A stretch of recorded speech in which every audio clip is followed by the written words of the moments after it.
एक कौवे ने बताया, भगवान किसे देते हैं और किससे छीन लेते हैं।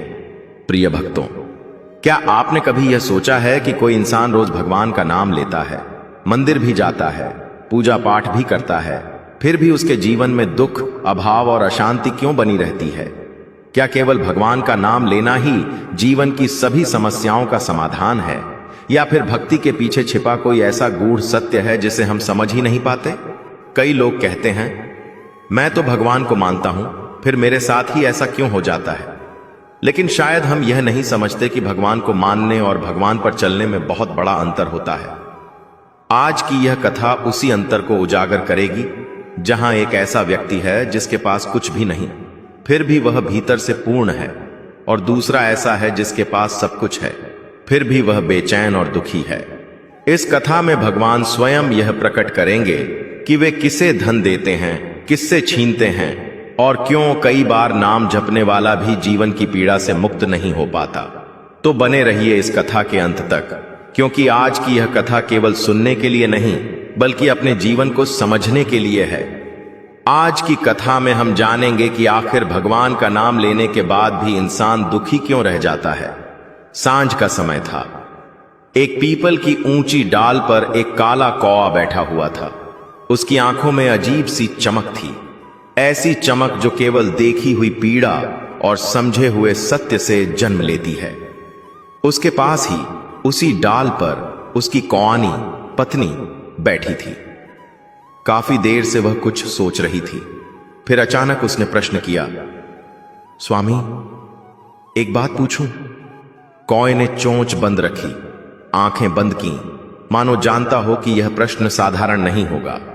पत्नी ने आगे कहा, हम रोज मनुष्यों को देखते हैं, कोई दिन रात भगवान का नाम लेता है, फिर भी दर दर भटकता है, और कोई भगवान का नाम तक नहीं लेता, फिर भी धन, वैभव और सुख में डूबा रहता है। क्या भगवान अन्यायी हैं, या फिर हम ही कुछ नहीं समझ पाए? यह सुनते ही कौए ने गहरी सांस ली। उसकी आंखों में जैसे वर्षों की कथाएं उमड़ आईं। वह बोला, देवी, तुमने बहुत गहरा प्रश्न पूछ लिया है। यह वही प्रश्न है जो मनुष्य को तोड़ भी देता है और जोड़ भी देता है। कौआ थोड़ा रुका, फिर बोला, आज मैं तुम्हें एक कथा सुनाऊंगा। यह कथा मैंने अपनी आंखों से नहीं, बल्कि समय की गोद में बैठकर सुनी है। यह कथा बताएगी कि भगवान किसे देते हैं और किससे छीन लेते हैं, और यह भी कि भगवान को मानने वाले करोड़ों हैं, पर भगवान किन्हें मानते हैं, यह बहुत कम लोग जानते हैं। कौआनी ध्यान से सुनने लगी। कौआ बोला, यह कथा है एक ऐसे मनुष्य की जो सबसे गरीब था, पर सबसे धनी बन गया। धन से नहीं, धर्म से। बहुत समय पहले की बात है। एक साधारण सा गांव था। उस गांव में न कोई महल था, न कोई बड़ा बाजार, पर उसी गांव की एक सड़क के किनारे रोज सुबह एक मनुष्य बैठा करता था। वह था एक मोची। न उसकी कोई दुकान थी, न छत वाला घर। कभी चौराहे पर, कभी मंदिर के बाहर, तो कभी बरगद के नीचे वह जूते चप्पल सीता था। दिन भर मेहनत करता तो शाम को चूल्हा जल पाता। कौआ अपनी पत्नी से बोला, देवी, वह मनुष्य इतना गरीब था कि अगर एक दिन काम न मिले तो उस रात भूखा सोना पड़ता। पर उसकी एक बात अनमोल थी, वह संतोषी था। वह किसी से ईर्ष्या नहीं करता था, और सबसे बड़ी बात, उसके हृदय में करुणा थी। एक वर्ष सावन आया, धरती हरी हो गई, आकाश से फुहारें गिरने लगीं, हर ओर बोल बम की गूंज थी। कावड़िए गंगा से जल लाकर महादेव पर अर्पण करने जा रहे थे। मोची रोज की तरह सड़क किनारे बैठा था। जूता सीते हुए उसकी निगाह उठी। उसने देखा, लोग भक्ति में डूबे, कंधों पर कावड़, मुख पर आनंद। उसके हृदय में कुछ हिला। वह मन ही मन बोला, काश मैं भी एक बार अपने भोलेनाथ के लिए कावड़ ले जा पाता। पर अगले ही क्षण उसकी सच्चाई सामने आ गई। जेब खाली थी, घर में अनाज सीमित था। कौआ धीरे से बोला, देवी, यही वह क्षण होता है जहां अधिकांश मनुष्य ईश्वर से शिकायत करते हैं। पर उस मोची ने शिकायत नहीं की। उसने केवल इतना कहा, हे महादेव, इस साल नहीं, अगले साल सही। उस दिन के बाद मोची की भक्ति बदल गई। अब वह पूजा इसलिए नहीं करता था कि कुछ मिले, बल्कि इसलिए करता था कि मन को शांति मिले। एक दिन रास्ते में उसकी दृष्टि एक मिट्टी की गुल्लक पर पड़ी। विचार आया, अगर रोज एक एक सिक्का बचाऊं तो शायद अगले सावन तक कावड़ बन सके। यहीं से कथा ने मोड़ लिया। कौआ अपनी पत्नी से बोला, देवी, भगवान को बड़े व्रत नहीं चाहिए, उन्हें चाहिए नियत। कौआ ने कथा रोक दी। पत्नी ने पूछा, फिर क्या वह सच में कावड़ ले जा पाया? कौआ मुस्कुराया, यही तो कथा है, अभी तो केवल बीज पड़ा है, फल तो आगे मिलेगा। फिर गंभीर स्वर में बोला, अगले भाग में तुम सुनोगी कैसे एक प्यासा बूढ़ा ईश्वर बनकर आया और कैसे एक निर्णय ने भाग्य बदल दिया। कौआ कुछ क्षण चुप रहा, फिर उसकी आवाज और गंभीर हो गई। उसने अपनी पत्नी से कहा, देवी, अब ध्यान से सुनना, क्योंकि यहीं से ईश्वर की असली परीक्षा आरंभ होती है। समय बीतता गया, दिन महीने में और महीने वर्ष में बदल गए। मोची अपने संकल्प पर अडिग रहा, रोज मेहनत करता, रोज भगवान शिव का स्मरण करता और जो थोड़ा बहुत बच पाता उसे उसी मिट्टी की गुल्लक में डाल देता।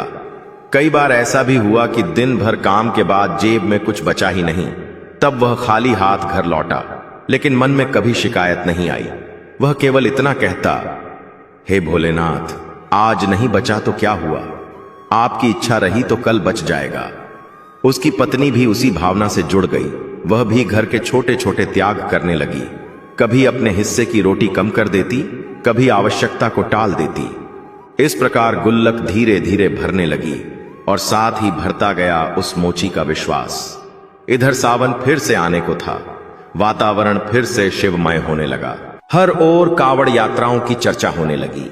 जैसे ही सावन का पहला दिन आया, मोची ने कांपते हाथों से गुल्लक उठाई और उसे तोड़ा। जब सिक्कों की आवाज जमीन पर गिरी तो उसकी आंखें भर आईं। उसे विश्वास नहीं हो रहा था कि इतने कम साधनों में भी इतना धन इकट्ठा हो सकता है। उसने भगवान शिव के सामने सिर झुकाकर कहा, प्रभु, यह सब आपकी कृपा है, अब मैं आपके लिए कावड़ अवश्य ले जाऊंगा। उसने बाजार जाकर साधारण सी लेकिन स्वच्छ और सुंदर कावड़ खरीदी। उसे अपने हाथों से सजाया। उसमें कोई दिखावा नहीं था, केवल श्रद्धा थी।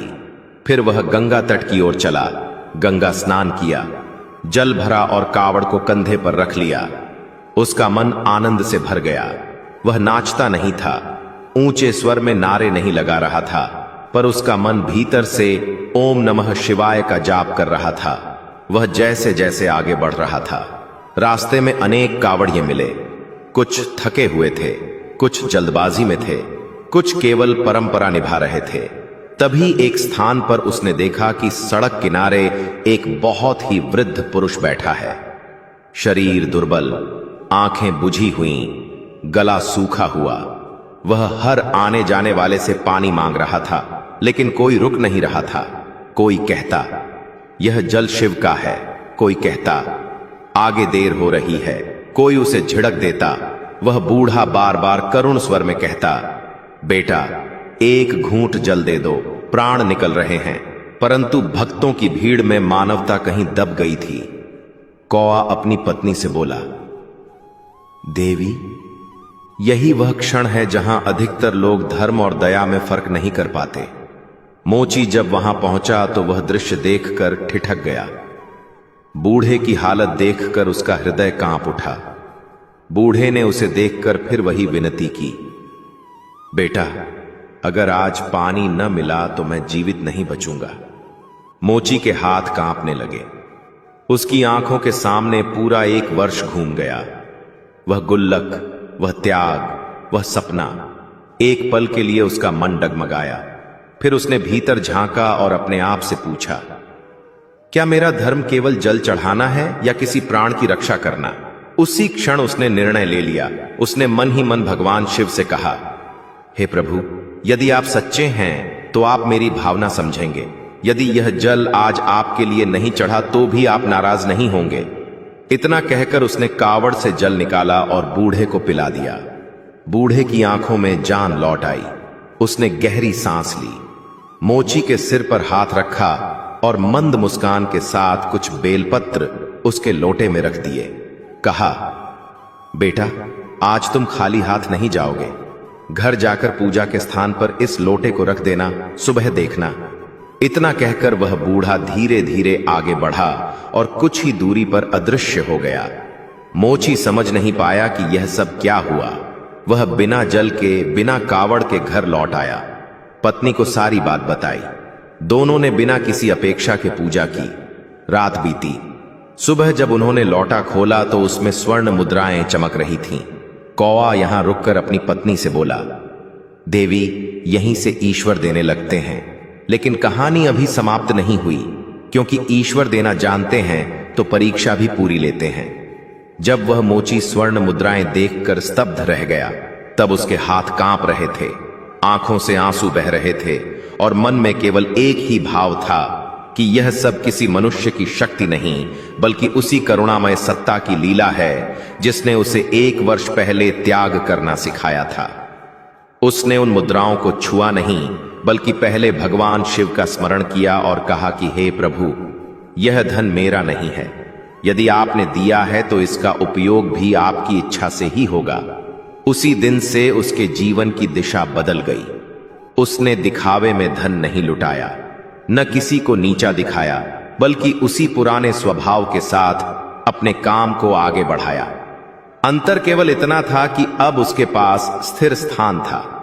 उसने एक छोटी सी दुकान ले ली, जहां वह जूते चप्पल ठीक करता, मेहनत करता और ईमानदारी से ग्राहकों की सेवा करता। धीरे धीरे उसकी सच्चाई, व्यवहार और कर्मठता के कारण उसकी दुकान चलने लगी। लोग दूर दूर से आने लगे। धन अपने आप आने लगा, लेकिन उसके मन में कभी अहंकार नहीं आया। वह रोज प्रातः शिव का नाम लेता और संध्या को धन्यवाद देता। परंतु संसार ऐसा है कि जब किसी का भाग्य बदलता है तो सबसे पहले दृष्टि उन्हीं की जाती है जो रक्त से जुड़े होते हैं। उसी गांव में उसका एक भाई भी रहता था, जो उससे पहले से ही दुकान चलाता था, जिसके पास साधन थे, प्रतिष्ठा थी और समाज में नाम भी था। उसने जब देखा कि जो भाई कभी सड़क किनारे बैठकर 2 वक्त की रोटी के लिए जूते सीता था, आज उसकी दुकान चल रही है, घर बन रहा है और लोग सम्मान से बात कर रहे हैं, तो उसके भीतर कहीं न कहीं एक आग जल उठी। वह आग ईर्ष्या की थी। उसने मन ही मन सोचा कि यह कैसे संभव है। यह तो कल तक मुझसे सहायता मांगने की स्थिति में था, इसके पास अचानक इतना धन कहां से आ गया। उसने पहले तो अनदेखा किया, फिर निगरानी करने लगा, फिर बातें बनाने लगा और अंततः उसका मन इतना दूषित हो गया कि उसने यह मान लिया कि यदि वह आगे बढ़ रहा है तो अवश्य उसने कोई गलत रास्ता अपनाया होगा। यही वह क्षण होता है जहां मनुष्य का पतन आरंभ होता है। एक दिन उसने गांव में यह बात फैला दी कि उसका भाई चोरी करता है। उसने लोगों से कहा कि मेरी दुकान से सामान और पैसे गायब हुए हैं और वही सब उसके पास पहुंचे हैं, क्योंकि इसके पास कोई और साधन तो हो ही नहीं सकता। यह बात आग की तरह फैली। लोग वही मान लेते हैं जो उनकी सोच से मेल खाता हो। किसी ने यह नहीं सोचा कि यदि वह सच में चोर होता तो उसका स्वभाव बदल गया होता, उसका व्यवहार कठोर हो गया होता। परंतु भीड़ विवेक से नहीं चलती, वह शोर से चलती है। मोची को जब यह पता चला कि उस पर चोरी का आरोप लगाया जा रहा है तो वह भीतर से टूट गया। वह दुकान बंद कर घर चला गया। पत्नी ने पूछा तो उसने सारी बात बताई। उसकी आंखों से आंसू बह रहे थे। उसने कहा कि हे प्रभु, आपने मुझे दिया, पर आज वही धन मेरे लिए अभिशाप बन रहा है। लोग मुझे चोर कह रहे हैं, मेरा अपना भाई मुझ पर उंगली उठा रहा है, मैं किससे न्याय मांगूं? उसने फिर भी किसी से झगड़ा नहीं किया। पंचायत बुलाई गई, गांव के लोग इकट्ठा हुए। भाई ने ऊंचे स्वर में आरोप लगाए, लोगों ने कठोर प्रश्न पूछे। मोची ने शांत स्वर में केवल सत्य कहा कि उसने कुछ नहीं चुराया, जो कुछ मिला वह ईश्वर की कृपा से मिला। उसने बूढ़े साधु की पूरी कथा सुनाई। परंतु जहां लोभ होता है वहां विश्वास नहीं टिकता। लोग हंसने लगे। किसी ने कहा यह ढोंग है, किसी ने कहा यह कहानी है। किसी ने कहा यह छल है। मोची का मन टूट रहा था, पर उसने झूठ नहीं बोला। उसने केवल यही कहा कि यदि मैं दोषी हूं तो मुझे दंड मिले, पर यदि निर्दोष हूं तो ईश्वर स्वयं मेरी रक्षा करेंगे। उसी क्षण उसने भीतर से पुकार लगाई। कोई मंत्र नहीं, कोई विधि नहीं, केवल आंसुओं से भरी पुकार। और जब पुकार सच्ची होती है तो उत्तर मौन से नहीं आता। उसी सभा में वातावरण बदलने लगा। हवा भारी हो गई, लोगों के स्वर रुक गए, और तभी वहां वही तेजस्वी स्वर गूंजा जिसने एक दिन बूढ़े के रूप में जल मांगा था। भगवान शिव प्रकट हुए। उनका स्वर कठोर नहीं था, पर न्याय से भरा था। उन्होंने कहा कि जिसने ईर्ष्या को स्थान दिया वही अंधा हो गया, जिसने दया को अपनाया वही मेरा भक्त हुआ। उन्होंने भाई को उसके कर्मों का दर्पण दिखाया, बताया कि जब यह भूखा था तब तुमने पूछा नहीं, जब यह तुच्छ था तब तुमने देखा नहीं, और जब मैंने इसे उठाया तो तुमने सहन नहीं किया। सभा में सन्नाटा छा गया। लोग भय और पश्चाताप से झुक गए। भाई का सिर नीचे था। मोची रो रहा था, पर उस रोने में अब पीड़ा नहीं थी, उसमें मुक्ति थी। भगवान शिव ने कहा कि जो मैं देता हूं वह परीक्षा के बाद देता हूं, और जो छीनता हूं वह अधर्म के कारण छीनता हूं। फिर उन्होंने मोची से कहा कि धन स्थायी नहीं है, पर भक्ति स्थायी है, इसे कभी मत छोड़ना। इतना कहकर वे अंतर ध्यान हो गए। कौआ यहां आकर रुक गया और अपनी पत्नी से कहा, देवी, यही है, यहां ईश्वर मौन रहते हैं, पर देखते सब कुछ हैं, और जब समय आता है तो न्याय स्वयं प्रकट होता है। जब भगवान शिव अंतर ध्यान हो गए तो सभा में एक अजीब सा सन्नाटा छा गया। कोई कुछ बोल नहीं पा रहा था। जिन आंखों में कुछ देर पहले तक संदेह और उपहास था, उनमें अब भय और पश्चाताप तैर रहा था। गांव के वही लोग जो मोची को चोर कह रहे थे, अब उसकी ओर देखने का साहस नहीं कर पा रहे थे। पंचों के सिर झुके हुए थे, और उसका भाई जो अब तक ऊंचे स्वर में आरोप लगा रहा था, उसी धरती को घूर रहा था जिस पर खड़े होकर उसने अपने ही रक्त को अपमानित किया था। मोची के भीतर उस समय कोई क्रोध नहीं था, कोई प्रतिशोध नहीं था, बल्कि एक अजीब सी शांति थी, जैसे वर्षों से दबा कोई बोझ उतर गया हो। वह जान गया था कि ईश्वर देर करते हैं पर अन्याय नहीं करते। उधर उसका भाई भीतर ही भीतर टूट चुका था। समाज में उसकी प्रतिष्ठा, जिस पर उसे घमंड था, उसी प्रतिष्ठा की नींव दरक चुकी थी। लोग अब उससे दूरी बनाने लगे, उसकी बातों पर विश्वास नहीं रहा। व्यापार में भी धीरे धीरे गिरावट आने लगी। ग्राहक कम होने लगे, क्योंकि जहां छल और ईर्ष्या होती है वहां लक्ष्मी स्थिर नहीं रहती। यह कोई आकस्मिक दंड नहीं था, बल्कि कर्मों का स्वाभाविक परिणाम था। वह रातों को सो नहीं पाता।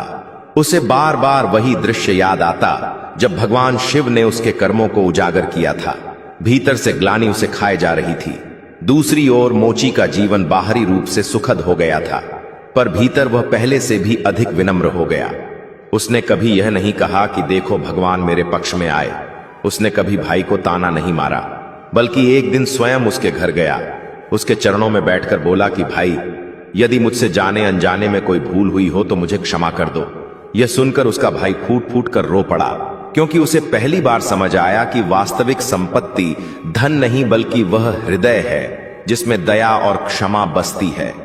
मोची ने उस दिन अपने मन में एक संकल्प और लिया कि वह धन को साधन बनाएगा, साध्य नहीं।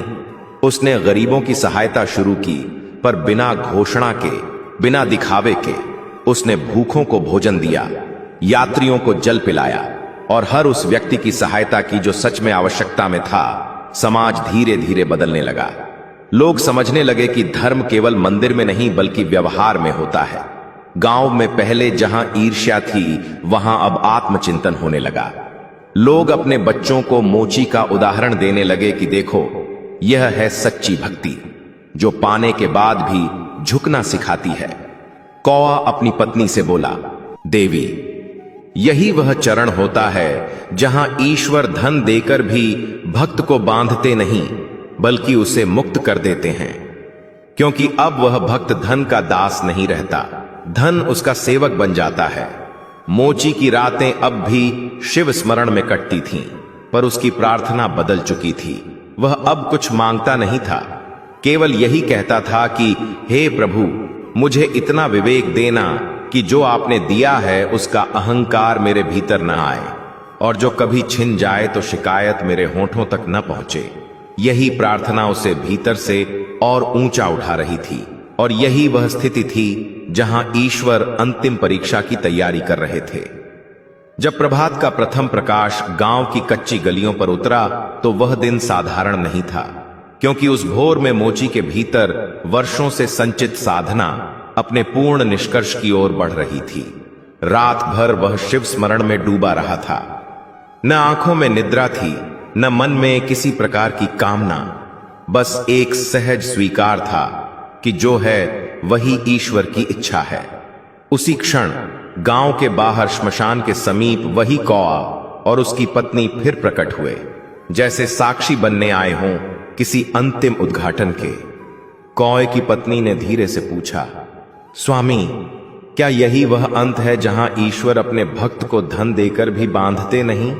तब कौए ने कहा, नहीं देवी, यही वह क्षण है जहां ईश्वर यह देखते हैं कि भक्त धन के रहते भी मुक्त रह पाया या नहीं।